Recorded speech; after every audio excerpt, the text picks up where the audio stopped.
Amir, who was soaking in the water, closed his eyes in pain. Just like him, a gladiator in the Taka City arena also felt powerless in front of the monster that was attacking him. After the three ogre brothers, who had dominated the grand arena for many years, left, Crying Eyes became the new gladiator star. Due to his family's hereditary bestiality, he could transform between human and half-human half-beast at will, or directly transform into a ferocious iron-eating beast. Although in the eyes of many people, the slave gladiators had to fight hard every day and lived a miserable life, Crying Eye enjoyed it. Through fighting, he could release the nature of the beast in his body to his heart's content, in case he accumulated too much and completely lost control one day and turned into an even more pathetic beast. Not to mention, as a gladiator star, he could eat barbecue and drink malt beer in addition to fighting and training every day. Until yesterday, the originally scheduled night battle was temporarily cancelled because monsters invaded Taka City. After playing with discus in the room for a while, Crying Eyes drank wine out of boredom. Originally, he imagined that he could drink soup served by the management of the Grand Arena in the morning with a hangover. But who would have thought that what woke him up was the horrified screams of the management? A large number of colloid monsters poured out of the drinking water tank and crazily attacked every creature they encountered. The guards originally wanted to use torches to repel them, but they did not expect that the saltwater colloid monsters had reinforcements. A crustacean monster with 2 pairs of arthropods and a pair of large pincers broke out of the ground in the center of the grand arena. There were many tentacles under their mouthparts, and they constantly rubbed against each other, making a rustling sound. This was the armored ambush monsters using vibration to command the colloid monsters' actions. This amphibious creature created by the demonic fish could also communicate with its own kind in this way. Under the command of the armored ambush monsters, the saltwater colloid monsters rushed around, either clinging to the walls of the grand arena, stacking up in layers of scales, or spreading on the yellow sand field of the grand arena as the bottom layer. The gurgling salt spring emerged from the tunnel dug by the armored ambush monsters and began to fill the ring-shaped grand arena. At this time, it had become the bottom of the giant bowl, and the hungry armored ambush monsters began their hunt. Those guys are really hungry. When Crying Eyes knocked out a monster with a wooden bucket dripping with brown malt juice, he had just put on his beloved iron claws and walked out of the room when he saw a shocking scene. After several armored ambush monsters killed a slave gladiator, they enjoyed a feast on the spot. They dismembered the dead prey with their strong chelicerae, breaking it into small pieces and quickly swallowing it. Except for the brain, which was a highly toxic substance for the armored ambush monsters, they would not waste any food. Even the skull would be gnawed to nothing. Crying Eyes swallowed his saliva and endured the discomfort in his stomach. He carefully took off the iron claws and picked up the iron double-headed spear in his room that he had not used for a long time. This was indeed a wise move. The iron claws could make the audience feel a strong sense of appreciation when dealing with flesh and blood opponents, but when facing the armored ambush monsters covered in carapace, the double-headed spear was more practical. Waving the weapon in his hand, the gladiator in the grand arena roared and transformed into his second form of an iron-eating beast with the upper body and the lower body of a human. He rushed into the corridor where the monsters gathered. Flick, kick, stab, push and chop. The double-headed spear combined the martial arts techniques of the Desert Wind sect passed down in his family, and it brought with it waves of blazing flames that attacked any monster that blocked his path. Every time he swung the double-headed spear, the tip of the double-headed spear could bypass the big pincers and accurately nail into the skull of the armored ambush monsters. One had to admit that Crying Eyes was indeed a gladiator. With the combination of strength, agility, and martial arts skills, he was able to kill the monsters on the entire floor by himself. When he rushed to the door of the gladiator's residence, He did not forget to smash open the door of the dormitory of some other ordinary slave gladiators. He let out his former opponents or teammates so that they could take up their weapons and fight against the endless stream of armored ambush monsters. However, other than gladiator stars like Crying Eyes, the ordinary slave gladiators did not have decent weapons and armor. They could only use the wooden sticks and leather shields that they usually used for training and charged at the monsters with courage. They wanted to rush out of the grand arena, but the walls, doors, and even the cracks of the building had long been blocked by the saltwater colloid monsters with their bodies. Some of the managers of the grand arena had also wanted to escape, but without exception, they were all captured by the almost completely transparent monsters and swallowed into their bodies. Moreover, the saltwater colloid monsters that were piled together seemed to have a much stronger digestive ability. Their bodily fluids and nutrients were constantly seeping into each other. Often, when a colloid monster successfully hunted its prey, it meant that a large number of its kind nearby could get a share of the food.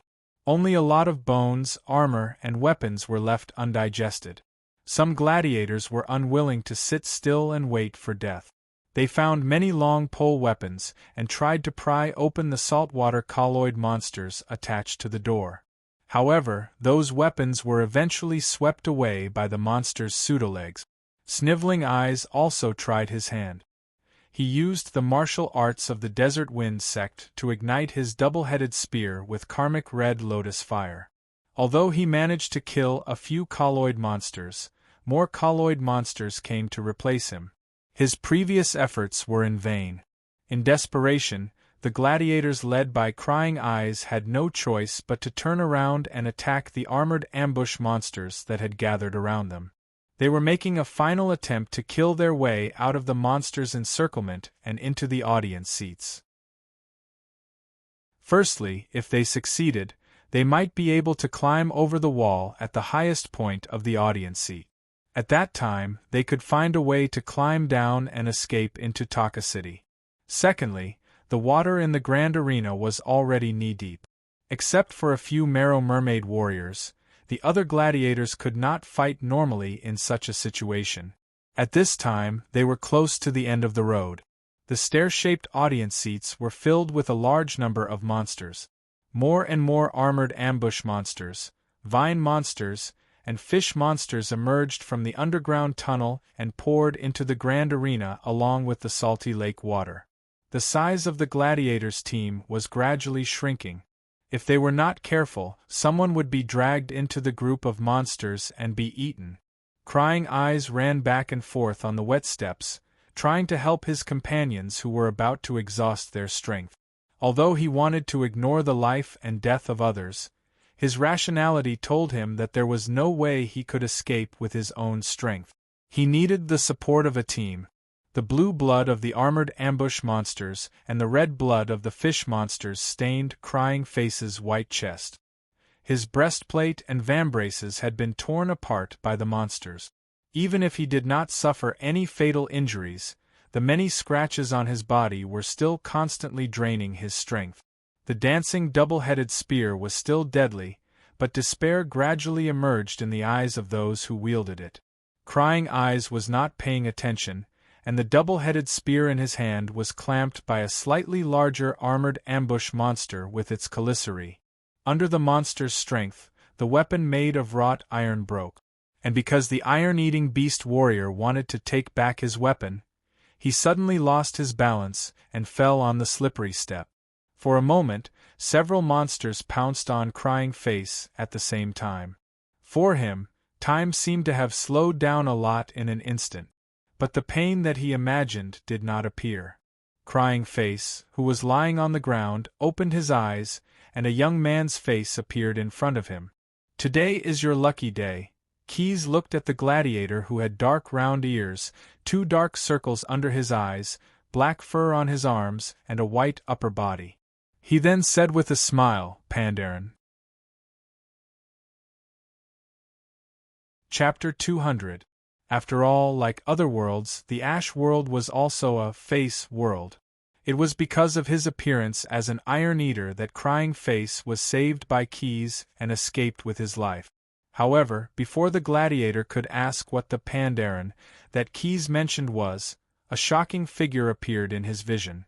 A certain senior in his memory, the ogre Neru, had appeared in the grand arena again. The puddles reached the waist of an ordinary person, but they barely reached the heel of the ogre. He didn't even need to use the ebony chain in his hand. He could crush the besieging monsters to death just by stepping on them with his heavy combat boot. It wasn't easy for him to find an opportunity to fight again. Moreover, he was revisiting his old haunts, so Neru was full of energy. However, the monsters that bore the brunt of his attack were unlucky. The ogre kept swinging his ebony chain, enjoying the pleasure of exploding. Every time he struck, he could clear a large area of empty space. Although the monsters gathered around him fearlessly, the ogre Neru was focused on his work and never tired of it. "Neru, catch 2 of them alive." "No, catch a few more," shouted Bru, who had teleported over from the Leviathan with his brothers. The gourmet was very interested in the armored monsters that could bleed blue blood. "I brought a big pot on the Leviathan. I want to try using it to make blue blood sausage and steam cuisine." Hearing Bru's shout, Neru grinned and said, as expected of Bru, "You always have new ideas." After saying that, he turned his wrist, and the ebony chain from the chained demon caught a plump armored monster like an octopus. With a shake of his hand, the armored monster was thrown to the rear. The pitiful armored monster was stepped on by Bru. The harpoon was sent flying, and the tendons between its chelicerae and arthropods were quickly cut off. The tentacles under its mouth were also pulled out by the ogre. "Maybe we can make a sashimi first." Tearing off one of the armored monster's limbs, the gourmet tasted the white meat inside. He could not help but think of the several food processing methods that Keys mentioned before. "Or we can also use wine to process it." Pow! The witch doctor Palu, who was the last to arrive, knocked Bru's head with his troll's skull cane. "How many times have I told you not to eat it raw? Drink some medicine first, so that you won't have a stomachache later." Seeing the 3 ogre brothers, who had once dominated the grand arena, reappear, one of the surviving gladiators cheered. Compared to Keys and Johnson, who looked much thinner, the former gladiator stars were obviously much more reassuring. With the support of the spectators, Nalu, who was still maneuvering among the monsters, instantly pushed the battle passion to the peak. First, he swept out with his ebony thorn chain and whipped the monsters around him away. After freeing up his hands, he took out the newly completed steam-repeating crossbow from his dimensional backpack with the help of Snade, the half-lich. He twisted the safety on the steam booster device, and the valve of the small steam furnace immediately made a whining sound. The boiling steam pushed the internal mechanism, and the metal parts quickly twisted together. Although the steam-repeating crossbow in his hand was like a small crossbow, the length of the crossbow was actually comparable to the height of a normal person. Nalu raised one arm, and a cruel light flashed in his eyes. Zing! Zing! Zing! Zing! After pulling the trigger, the crossbow bolts were pushed by the bowstring and the steam ejector device, and they pierced through the air with a shrill sound. With the help of a simple mechanical sight and superb eyesight, even if Nalu could not hit the target every time, he rarely missed the target. It had to be admitted that in terms of talent in using shooting weapons, this ogre, who was determined to become a blacksmith and a weapons master, was much better than some of the guys who were body-tracing masters. Facing the dense number of armored ambush monsters, fish monsters, and saltwater colloid monsters, the wailing monster, which had been taken out by the young blue dragon to practice shooting, was suddenly put aside by its owner. In addition to shooting accuracy, the design concept of the steam-repeating crossbow also vividly displayed Nalu's talent. As a weapon used to deal with groups of enemies, not only did it have a shooting speed far surpassing other similar weapons in the Ash world, but the crossbow bolts were also quite exquisite. The sharp triangular arrowheads were made of fine iron, and the shaft was made of a tough iron bamboo. 60 bolts filled a drum, and 10 bolts formed a set. The first 9 bolts in each set were filled with refined, light black oil, and the last bolt was filled with explosives and a firing device. The strength of the bolts could not only penetrate the carapace of the armored ambush monsters, but after the shaft shattered, the light black oil inside would also flow out and spread to the surface of the puddles on the ground. Every once in a while, when the explosive bolts exploded on the monsters, they would also ignite the nearby victims, who were stained with black oil. Nalu kept pulling the trigger and emptied an entire drum. For a moment, the flames were raging. In the fan-shaped shooting area, even if the aquatic monsters were not shot to death, they were forced to retreat by the flames. About 1/5 of the grand arena was cleared in an instant. It was worth mentioning that when shooting at the monsters, Nalu deliberately chose a direction close to the gate, considerately leaving a safe passage for the surviving gladiators. Moreover, the last set of bolts in the drum were all fired at the layers of saltwater colloid monsters that were attached to the gate.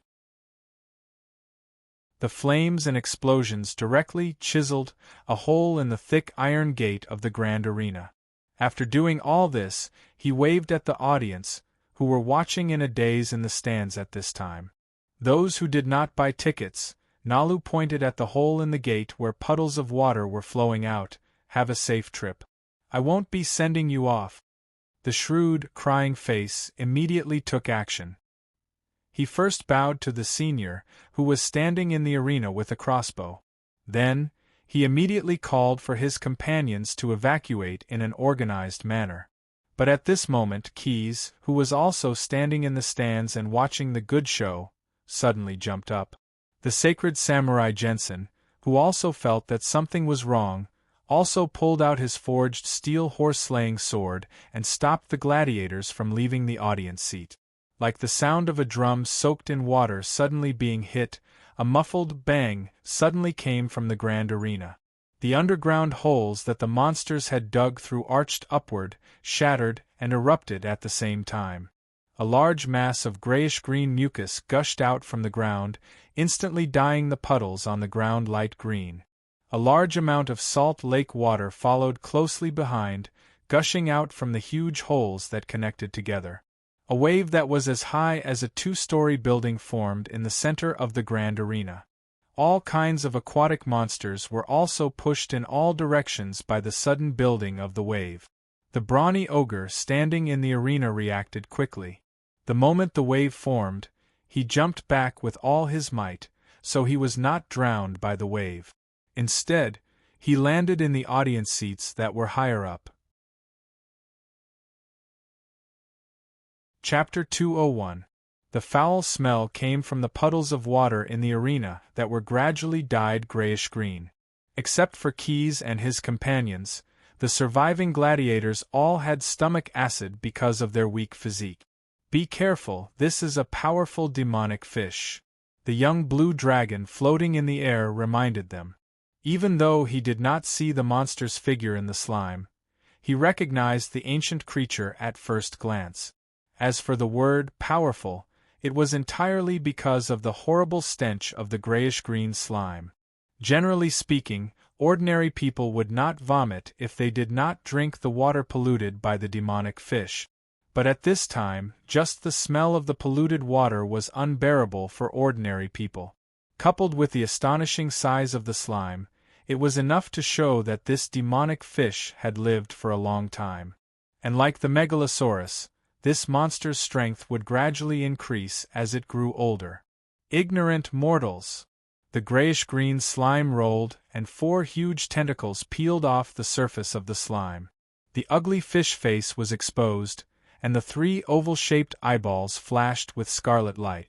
"Oh, there's a young megalosaurus. You are—" Its words were interrupted by a bolt of thunder from Keys. "Young blue dragon!" The demonic fish that was struck by the lightning roared angrily from its gills. "You're looking for death." Villains often died because they talked too much, but this demonic fish clearly did not have such an awareness. In fact, it was not its fault. As the overlord of the sea in a different world, this strange fish was somewhat confident in its own strength. The origin of the demonic fish race had long been lost in history, and there was no way to verify it. However, any intelligent life that had a deep understanding of the multiverse would agree with the monster's statement that, "We are older than the gods." In fact, before most of the gods were born, the demonic fish lived in the primordial oceans and underground lake. They extended their minds outward through their psionic powers, robbing and controlling all kinds of emerging intelligent life in the mortal world, turning these creatures into their own slaves. This kind of rule made the demonic fish race superior to other races, and their status was comparable to the gods. Every demonic fish had perfect memories, and they passed down their knowledge generation after generation. Even if a mortal was lucky enough to defeat a demonic fish, as long as it was not completely dead, the power that could weaken it would be completely engraved in their mind. Due to the memories that had been passed down for generations, it was very difficult for any creature to devise a scheme against the demonic fish. Not only that, but in order to conquer the land, they also modified the armored monsters, an amphibious slave species with great adaptability. They used them as their trusted aides and pawns to participate in the plundering of the land world. The main targets of this kind of plunder were all kinds of creatures that had adapted to living on land. The mucus secreted from the gill openings of the demonic fish had an extremely strong curse power. As long as any creature came into contact with it, there was a certain probability that they would be affected and become aquatic creatures that could only breathe in water. Then, they would be enslaved by the demonic fish and become the backbone of the demonic fish's invasion of the land. This demonic fish had lived in the salt lake for several years and had already figured out the ins and outs of Taka City. The main purpose of this attack was to occupy the grand arena where there were many elite gladiators of the land races.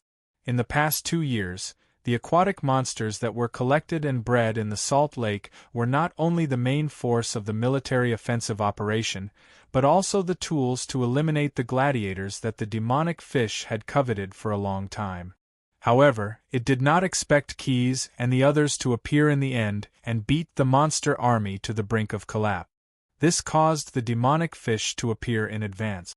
With the true knowing vision, it discovered Keys's identity as a megalosaurus. If we can capture and modify a young megalosaurus, even if this operation fails, the harvest will be far beyond our expectations, the demonic fish thought to itself. Every demonic fish is a rich database. It's best if we can capture it so that we can obtain its precious knowledge. The young blue dragon was also scheming in his heart. I remember Keys also talked about a dish, stinky mandarin fish? It should be cooked like this. Blue the ogre opened the food box and took out the cooking guide for ogres that he had written. With the size of this fish, I guess we'll have to replace the steam-repeating crossbow with heavy explosive arrows. Nalu scratched his head and said to the paladin Jensen, who was standing beside him, and Palu, who was filling the troll's skull with what our protagonist called Hwaseong morality potion, with a serious expression. All in all, other than the fearful gladiators led by Crying Face, everybody on the spot had their own plans. The first to attack was the demonic fish that had been electrocuted. Its 4 tentacles swayed quickly, and the 2 forces of magic and psionic energy worked separately. Without the need for materials and incantations, this monster mastered extremely primitive but effective elemental magic. Since its opponent was a blue dragon, although its true-knowing vision could see Keys's transformation, it could not completely see Keys' true form. Therefore, the demonic fish chose to use electric immunity to temporarily prevent itself from being electrocuted. Psionic power came from the heart, and it could be used at will. For such a monster, using psionic power was more like an instinct. A swift and hidden psionic blast instantly attacked the young blue dragon. According to the knowledge in the demonic fish's brain, a young megalosaurus like Keys would not be able to resist its psionic attack. he would suddenly hold his head that was in great pain, first transform into a real dragon while howling, and then there was no then. The young blue dragon only frowned after being attacked by the psionic blast. The demonic fish clearly felt that its psionic power was like a clay ox entering the sea, disappearing without a trace. What was more shocking was yet to come. Keys did not have any random hobbies.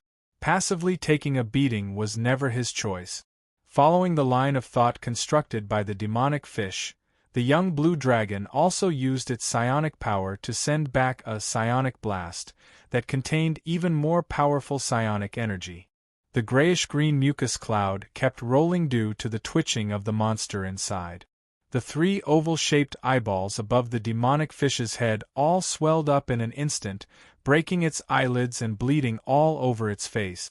It let out an ear-piercing scream from its gills, and all the aquatic monsters under its control started to move. The saltwater colloid monster quickly built the first protective wall between Keys and the demonic fish. The armored monsters all drilled into the mucus cloud, using their own carapaces to protect their injured master. The demonic fish monsters all became bloodshot and rushed towards the young blue dragon while screaming. This was just the beginning. After a setback, first show weakness to the enemy, then consider using professional knowledge to defend and counterattack. The demonic fish's ancestral memory allowed it to make the most effective move at this moment. Dragon Immobilization Spell. Chapter 202. The demonic fish's carefully prepared counterattack was effective. Just as it had expected, the huge gap between its psionic ability and the young blue dragon's psionic ability suddenly collapsed, and the young blue dragon was nailed to the ground by the dragon-type immobilization spell. What a different young blue dragon, the demonic fish thought to itself. If it had not learned this skill from a certain priest who liked to slay dragons, it would have been the one to die. But it's just right to be transformed into the perfect fighter on land and in the sky. It used its tentacles to push aside the armored monsters in front of it that blocked its view. According to the priest's memory, the spell passed down from the deity that the demonic fish hated could last for at least 1/6 of an hourglass, so it had time to admire its work. With a loud boom, the 3 egg-shaped eyeballs on its head were blasted into pieces by a super-large crossbow bolt embedded with a large amount of explosive. Sitting in the audience seat, Neru the ogre was not content to just be a spectator. When Keys started to fight with the demonic fish, the weapon master had already assembled a new weapon that he had never tested before. A stand with 3 claws was wedged into the flat platform to create a stable launching platform. A crossbow that was huge, even in the hands of an ogre, was placed on the stand and fastened firmly with hinges and bolts. With the help of a steam pressurizing device, the bowstring made of 3 strands of steel wire was slowly pulled open by Neru to the point where it could be fired. When he realized that Keys was in a disadvantageous position in a head-on battle, Neru immediately aimed at the target with his scope and smashed the trigger button. Propelled by both the bowstring and the steam, the large bolt with a tail was shot straight at the monster's head. The streamlined body of the arrow allowed the weapon to fly smoothly and quietly. The demonic fish did not even hear the sound of the arrow piercing through the air before its head exploded. If it wasn't for the defensive force field spell at the last moment, the demonic fish wouldn't have just been blinded by the arrow fragments after the explosion. Perhaps its entire head would have been pierced through by the crossbow arrow. The pain came later than expected. Due to the enormous kinetic energy of the arrow, even with the force field spell as a buffer, the impact was no less than a battering ram hitting the demonic fish's head. Therefore, the first thing it felt was the dizziness caused by the concussion, followed by the intense pain caused by the explosion of its eyeball. Kill them! The demonic fish that was completely blind let out a strange sound again. It ordered its underlings to take action. Go and corrupt that megalosaurus. The first order was easy to understand and was immediately carried out by the monsters. It was as if they had forgotten the pain caused by the terrifying ogre not long ago. They swarmed towards the ogre again. But the second order was obviously much more complicated than the first. Only a few of the demonic fish's followers, the first batch of high-level armored monsters hatched in the Ash world, could fully understand it. The high-level armored monsters had a larger body and sharper brain nerves than their offspring. It was precisely because of this that they felt more pain when carrying out the orders of their masters. But orders were orders, and they had to be carried out. Dozens of high-level armored monsters that had been hiding fell out of the mucus cloud. They used their large pincers to peel off the shells of the demonic fish that had been soaked in the mucus secreted by the demonic fish. At the same time, they let out ear-piercing screams because their companions were tearing them apart. Once these shells were peeled off, the high-level armored monsters would dip their bodies in blue blood and draw strange runes on the surface. The large amount of mucus adhered to the shells made it easy for them to stick them into a huge dice cup. Because it had lost its eyes, the demonic fish could only bow down and let the slaves work together to move the prop used to corrupt the young blue dragon and put it in its tentacles. Show me the position. Although the demonic fish had used its psionic power to cut off its sense of pain, it still had to endure the pain of dizziness. Tried its best to send out a clear order. When the corruption ritual is activated, you have to guard me carefully. The group of high-level armored beasts tapped their pincers twice, using this method to express their obedience and affirmation. Their blind master, on the other hand, wrapped the dice cup, made of shells with his tentacles and raised it to cover the young blue dragon. It sounded complicated, but in fact, this series of actions happened in a very short period of time. Even Key's companions did not have time to react. The cunning demonic fish had completed a comprehensive plan. Damn it! Seeing the monster that it had just injured raise the dice cup, the brawny ogre hurriedly fired the giant crossbow for the second time. Unfortunately, the demonic fish, which had suffered a great loss, was prepared. The force field that it spread out caused the giant crossbow to lose its aim. Keys is in danger. We have to do something quickly. Gourmet Brew did not have the mood to play with the half-dead armored monsters. He immediately turned into a gaseous state and flew up to the sky to support the young blue dragon. Which Dr. Parr waved the troll's skull and spread a large amount of thick acid fog to cover the monsters that were rushing toward them. After being teleported into the grand arena, Paladin Jensen, who had not had a sense of presence, also raised his round shield and poured a large amount of sacred power into it.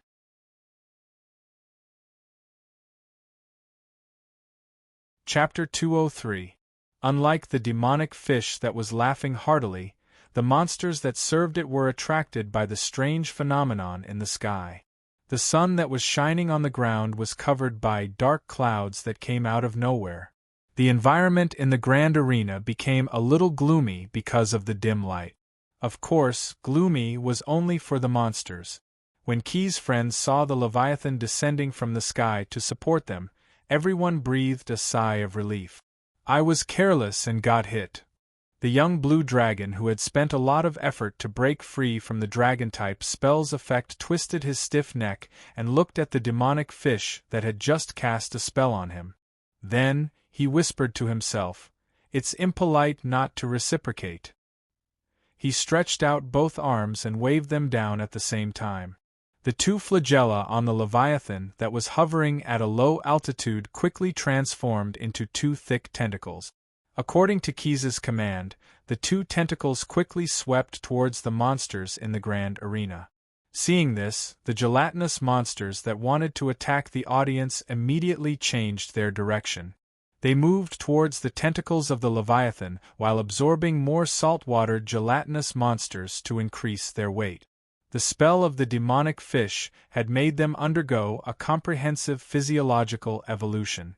The gelatinous monsters that had a certain level of intelligence wanted to use the growth of their body to delay the attack of the Leviathan so that their master could think of a countermeasure to delay the attack of the Leviathan. But how could Keyes let them do as they wished? He chanted a short spell in Draconic, and pointed his finger at the gelatinous monsters that were trying to grab the tentacles of the Leviathan. The young blue dragon summoned a large number of earth elements and poured them into the body of the gelatinous monsters without hesitation. Not long after, the bodies of the monsters that were transformed by the demonic fish were filled with heavy earth elements. Their bodies turned from colorless and transparent to dark brown. Mud to stone. The young blue dragon once again cast a new spell. The mud in the body of the gelatinous monsters quickly solidified and turned into sandy rock. Dozens of gelatinous monster sculptures of various sizes appeared in the grand arena. In fact, the mud to stone spell instinctively turned the mud into hard granite, but Keys had changed a few nodes in the spell structure, turning it into a softer sandstone. Bang, bang, bang, bang. Under the sweep of the Leviathan's thick tentacles, the gelatinous monsters that had turned into sculptures were smashed into pieces one after another. As their bodies were no longer made of gel, this kind of damage naturally could not be avoided by assimilation and recombination. The monsters that had just been created were defeated one by one. If the demonic fish did not react to such a change, they would not be known for their cunning. Although it could not immediately heal its eyes, it could still use its psionic power, part of its sensory organs, to see the surroundings. In particular, the floating behemoth that appeared above his head was especially shocking. What kind of monster is this? The young blue dragon did not have the obligation to answer its question. In fact, after defeating the gelatinous monsters, Keys ordered the Leviathan to extend its deadly tentacles to the leader of the monsters. The tentacles swung and hit the deflected force field, making a sound like leather being beaten. But the demonic fish that was protected by spells and mucus clouds did not suffer any damage this time. Keys frowned. The Leviathan sent a message to him through the spiritual link. Master, the strange fish is trying to use its ability to enslave me.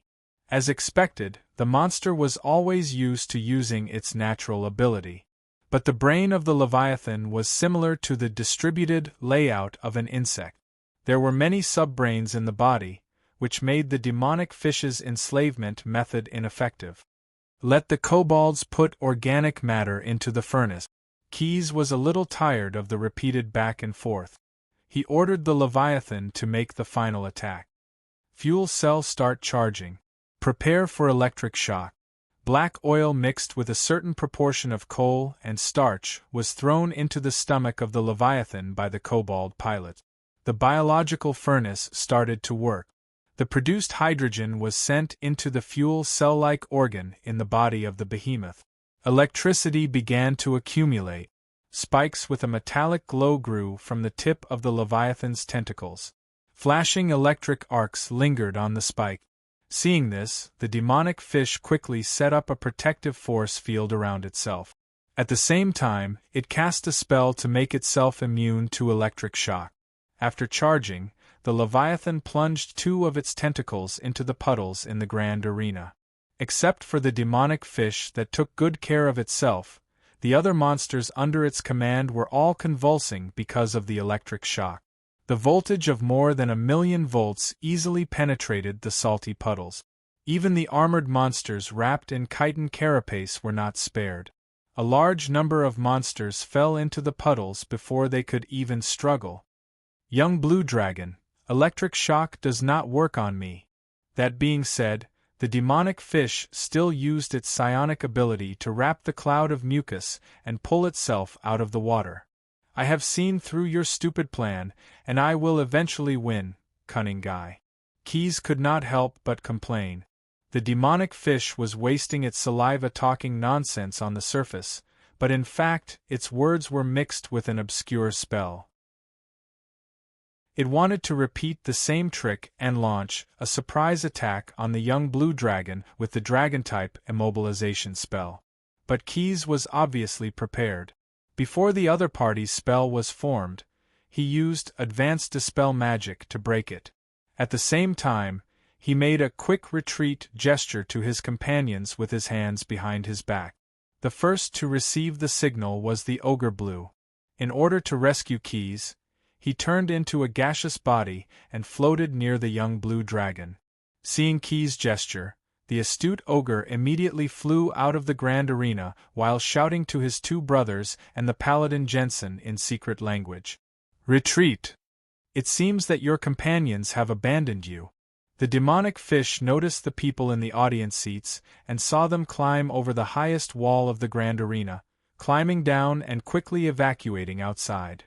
Surrender or be destroyed. You have to make a choice now. He really couldn't figure out the current situation. After hearing these words, the young blue dragon even began to doubt the knowledge related to the demonic fish race has very high IQ in the dragon inheritance. In fact, the high IQ of this monster was just a reflection of the perfect memory passed down from generation to generation. If there was a situation that they had never encountered before, compared to other races, the demonic fish were not necessarily that smart.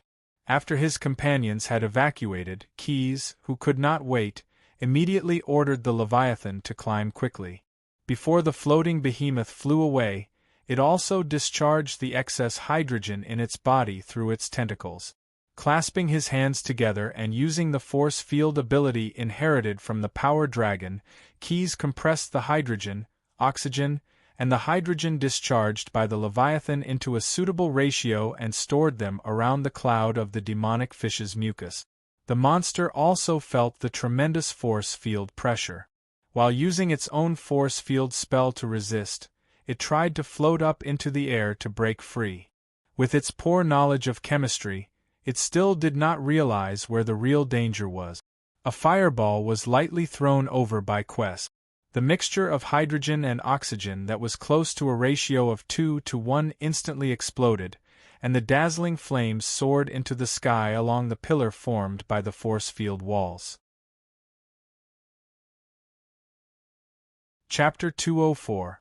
The skin of the demonic fish was actually a kind of thick membrane-like tissue with multiple layers. It was too dense to be called mucus, and it was too soft to be called skin. This kind of membrane tissue was similar to percolating rubber. It had amazing elasticity and ductility, far tougher than the skin of ordinary creatures. It was very difficult to cut and penetrate.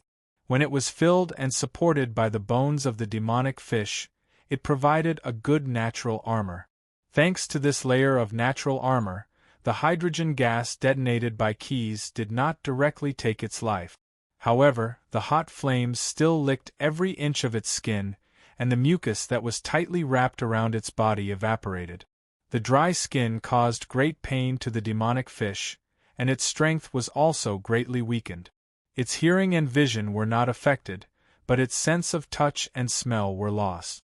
It had fallen into a semi-dormant state that was named by scholars who had studied this race as the long dream.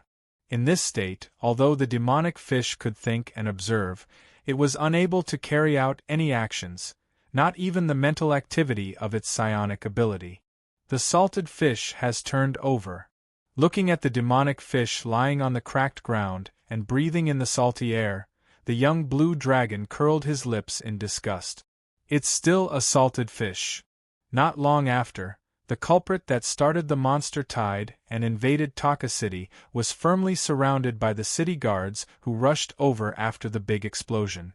Thanks to the results achieved by Keys and his companions, all the monsters near the salt factory spontaneously retreated quickly and returned to the depths of the salt lake to hide. In the consul's mansion, the old emir, who had the curse removed, smiled. Thanks to Lord Pasha's help, Taka City was saved from being occupied by the monsters. Keys naturally knew that the consul was just being polite. In fact, even if he did not do anything, the sorcerers of Medici could eventually drive the demonic fish away. But by then, the price that the emir family had to pay would not be as simple as a permanent most favored purchase agreement and a reward of 100,000 silver cats. Pharaoh might hold him responsible for the loss of land and take back the authority to govern Taka City from him. Everyone was happy with the current situation, except for a few members of the noble observation team who had alighted from the Leviathan who complained a little. The process of the floating behemoth's rapid descent and ascent was not a pleasant ride. In order to celebrate Taka City's victory against the monster invasion, Emil held a grand banquet in his mansion to entertain the distinguished guests who had come from afar. Because of Keys, Gnome's envoys were also invited to attend this banquet. The blazing flames in the fireplace, the finely brewed malt beer, and the roasted lamb chops smeared with spices and specialty powdered salt warmed the wet bodies of the envoys who had just experienced the mocha monster crisis and soothed their nervous emotions. Blue the ogre, who did not care about other people's gazes, volunteered to be the chef and cooked steam-powered dishes made from the armored monsters on the spot. But only Keys and his companions dared to try his cooking. In order to show his respect to Keys, the Pasha of the Megalosaurus, Emil specially asked his son to bring out his beloved antique furniture from the family collection. It was a huge walnut round table inlaid with shiny shells and gems, accompanied by a dozen high-backed chairs. The surface of the table was meticulously treated with varnish. Under Emil's persuasion, the young blue dragon sat at the main seat, while the consul of Taka City and the other nobles took their seats around the round table. Compared to the dishes on the tables of the other participants, the food on the main seat was undoubtedly more sumptuous.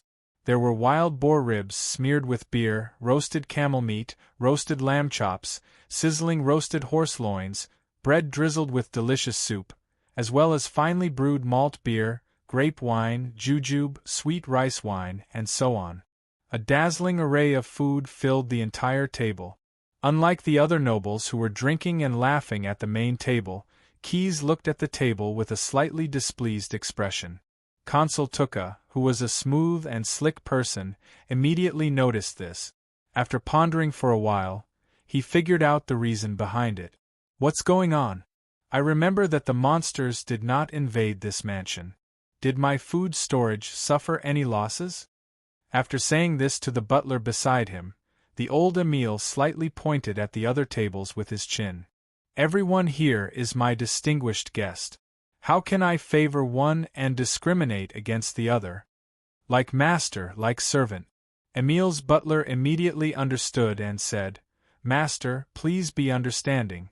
There are a little too many distinguished guests today, and the chefs in the mansion are rushing to prepare."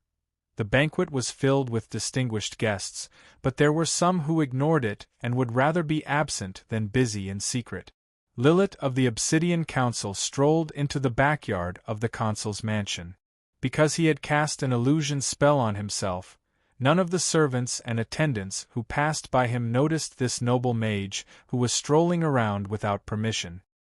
He was looking for the catch of the young blue dragon. With his knowledge as a high-level mage, he naturally knew the value of a demonic fish. Seeing that it was sent to the consul's mansion for temporary storage, Lilith could not help but have some thoughts. He knew that the demonic fish was not dead because a living demonic fish was much more valuable than a dead one. With the greed of the Megalosaurus Pasha, he would definitely not give up on the opportunity to extract knowledge from its brain. Knowledge was power, especially for spellcasters. Lilith believed that as long as there was a little water, the monster that was about to be roasted into a dried salted fish would willingly offer up the knowledge he wanted to obtain. He was very sure of this. The noble mage carefully sniffed the salted fish smell in the air. Suddenly, a slight wave of magic caught his attention. Lilith quickened his pace and walked towards the source of the wave. As it turned out, the Megalosaurus Pasha's request and the orders of the master of the house, the Emil family's mage was using a special method to temporarily deal with the demonic fish. With the help of his apprentices, the elderly mage wrapped the demonic fish's body in layers of new bandages while continuously chanting a special spell. Powdered graphite was added between each layer of bandages, and the energy in several obsidian magic orbs had turned into special magic runes that were branded inch by inch on the surface of the bandages. To make it easier to transport, The young blue dragon had cast a shrinking spell on the monster. Compared to its massive size when it first appeared, the demonic fish now looked like a big fish, but it was not as frightening as before. The magic ritual that the family's mage was performing was actually the process of casting the shrinking spell on its body. Seeing that the mage was focused on casting the spell and had no time to pay attention to his surroundings, Lilith immediately softly chanted the incantation for the powerful sleep spell. At the same time, a burst of joy welled up in his heart. Bang ***, two sounds of twin peaks piercing the ear hit Lilith's head. The noble mage did not have time to complete the construction of the spell model for the powerful sleep spell before he fainted. Chapter 205. They said that you used to be gladiator stars in the Grand Colosseum. While everyone was immersed in the celebratory atmosphere, a few children slipped out from under the watchful eyes of the servants and sneaked towards the three ogre brothers who occupied a bonfire. The leader of the group, a little boy, plucked up the courage to strike up a conversation with the friendliest Brew. "What I mean is, how did you defeat that monster?" Brew turned his head and looked at the three little humans who were not even half of his height sitting on the ground. A cunning glint flashed in his eyes as he said in a low voice, "Hee, little children, you should know that we are ogres." After saying that, he licked his fangs with his tongue maliciously. However, before he could say "we love eating little people the most," the troll's skull gave him a fat slap on the head. Ignore him. Even Brew was a little ashamed of Brew's unscrupulous act of scaring the children. This ogre, who was much bigger than his two brothers, scratched his head and pondered for a moment before explaining to the children. "We are a group. That strange fish only has a bunch of underlings. Hit them hard, and they will die." He pointed at the armored monsters that Brew had just steamed. "And their meat is delicious." The youngest child with the brightest eyes was obviously not satisfied with this answer. He straightened the corner of his linen shirt and plucked up the courage to question. "What we want to ask is, how did you defeat that ugly and smelly fish?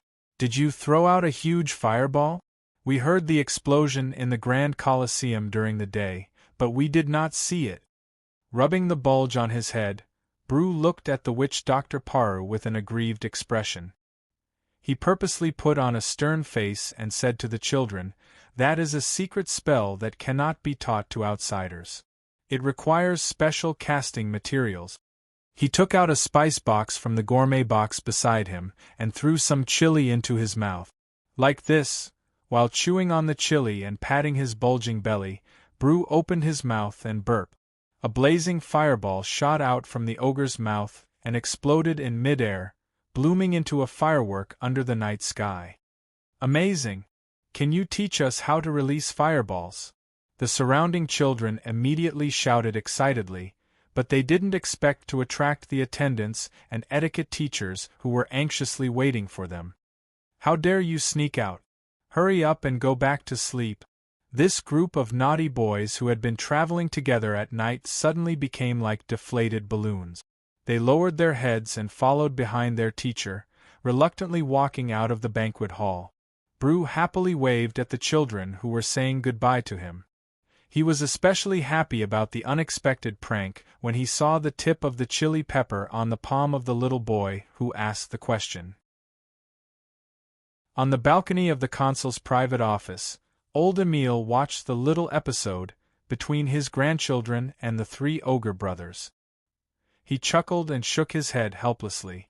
As a man of old age, he could never understand where the seemingly inexhaustible vigor of children lay.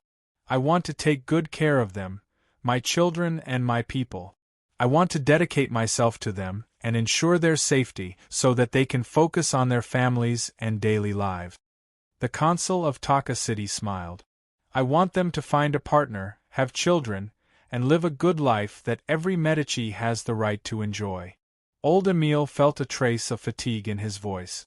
Keyes, who was sitting beside him, also heard it. He said, "It sounds like you're a little down, Mr. Consul. If it's because of the demonic fish, you don't have to worry. With the nature of this monster, there shouldn't be another one in the salt lake outside the city. I'm not worried about that, old Emile sighed and said with a sincere tone, the monster is just a temporary problem. It might be able to make the archons of the city anxious, but it's not to the point where the Emile family can't survive. He motioned for the servant in the room to leave for the time being. Then, he lifted a tapestry embroidered with the portrait of his ancestor. Finally, he fiddled with the safe hidden behind the tapestry for a while before taking out several scrolls and documents. This is an agreement that has been enchanted by my family. The consul handed the scrolls to the Megalosaurus Pasha in front of him. It ensures that the person who signs the agreement can receive 1/10 of the dividends from the Emile family every year for a period of 100 years. Looking at the blank spot on the scroll, Keyes immediately understood that this was an agreement specially prepared for him. He thought for a moment before asking, "First, tell me what you want to pay. Killing a demonic fish is not worth this much. Taka City needs Leviathan." Old Emile had heard a little about the style of the Megalosaurus Pasha, so he did not beat around the bush and said directly, "The lake salt produced by the salt lake has been unable to be sold in the northern part of Medici. That area is the richest land in the entire empire. In the process of competing with sea salt, the lake salt has always been at a disadvantage in terms of price. The reason for this was none other than the high cost of transportation. So I want to sign an agreement with His Excellency Pasha, who has control of the future air transportation route, to use the Emile family's income for the next 100 years in exchange for the right to transport the lake salt of Taka City using the floating behemoth." Seeing that the young blue dragon showed a slightly interested look, he struck while the iron was hot. "If it's possible. I don't know if His Excellency Pasha is willing to sell a transportation vehicle like the Leviathan. The Emile family is willing to use more benefits than the agreement in exchange for a transport airship belonging to Taka City." "Yes, but the price is not cheap." Keyes had no intention of beating around the bush, so he responded straightforwardly. In fact, the first flight of the Leviathan was a carefully planned roadshow. He wanted to show off to the potential customers who could afford such an expensive transportation vehicle like the floating behemoth to attract their help. As for whether other people had the ability to imitate such a giant synthetic creature, he could not easily make a conclusion. However, as long as the floating behemoth was purchased from the young blue dragon with the Leviathan as the blueprint, the final control was in the young blue dragon's hands.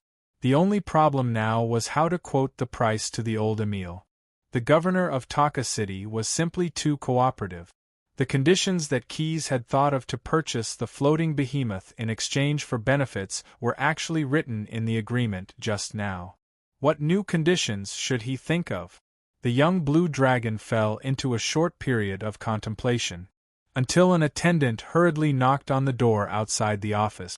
Old Emile opened the door and listened to the report in a low voice. He could not help but frown. With his extraordinary hearing, Keyes, who also heard the conversation between the master and servant, revealed an imperceptible smile on his face. "You're tuning in to the Phoenix Nights YouTube channel. Don't forget to subscribe and join us on this journey to catch the most captivating stories.